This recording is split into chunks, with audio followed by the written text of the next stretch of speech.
ہوگی، میں اس بات کے لیے آپ کو لے کر آنا چاہتا تھا۔ اب اس سے میں نے کہا کہ قبر سے تو ڈرتا ہوں، لیکن ایک بات مجھے حوصلہ دیتی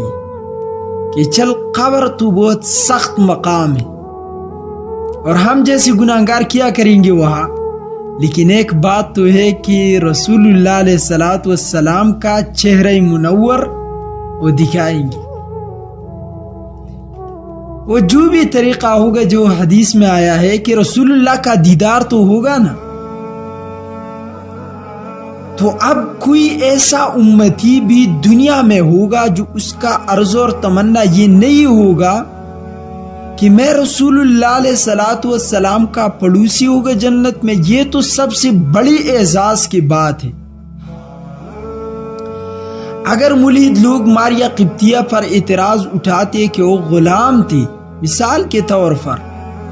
تو میں کہتا ہوں یہ آپ کی دل میں ایمان اور محبت نہیں ہے، اور جو دل محبت سے خالی ہو اگر ساری دنیا اس میں رکھ جائے تو کچھ بھی نہیں۔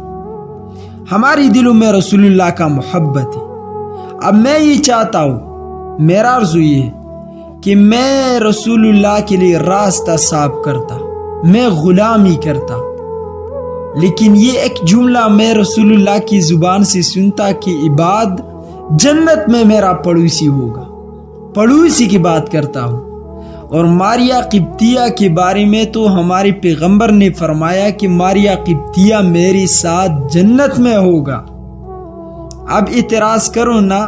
یہ تو آپ کا ایمان اور عقیدہ نہیں ہے، ساری دنیا کے مسلمانوں کا یہی عقیدہ ہے، تو یہ سب سے فضیلت کی بات ان کے بارے میں ہے۔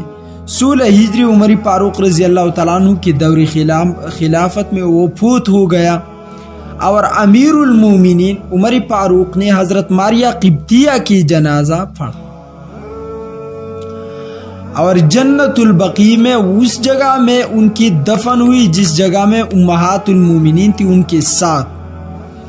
اب جو واقعہ لوگ اٹھاتے اعتراض کے طور پر، ابن سعد نے طبقات الکبریٰ اور امام حاکم نے مستدرک میں ایک واقعہ نقل کیا ہے